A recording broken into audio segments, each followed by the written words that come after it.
રાજ્ય સરકારની પ્રજાલક્ષી યોજનાઓનો લાભ લોકોને તેમના રહેઠાણના સ્થળની નજીક જ મળતો રહે તેના માટે રાજ્ય સરકાર તરફથી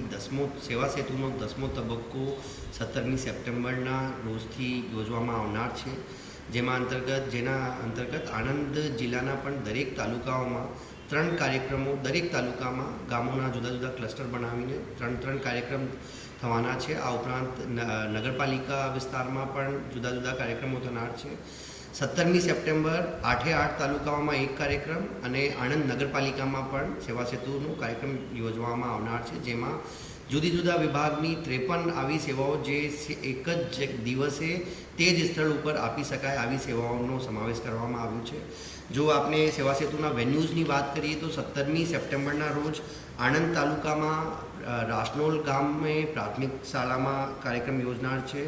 આંકલાવ તાલુકામાં માનપુર ગામે, બોરસદ તાલુકામાં ભાદરણીયા ગામે, ખંભાતમાં AM પટેલ હાઈસ્કૂલ જીણજ, સોજિત્રા તાલુકામાં ભડકત ગામે પ્રાથમિક શાળામાં, પેટલાદ તાલુકામાં પોડા ગામે, તારાપુર તાલુકામાં દુગારી ગામે, ઉમરેઠ તાલુકામાં સીલી ગામે અને આ ઉપરાંત આણંદ શહેરમાં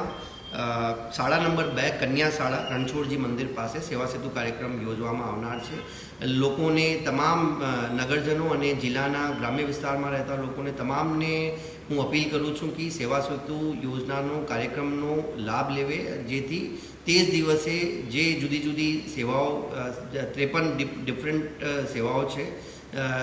લોકોને સેવા સેતુ કાર્યક્રમ અંતર્ગત જે સેવાઓનો લાભ આપી શકાય।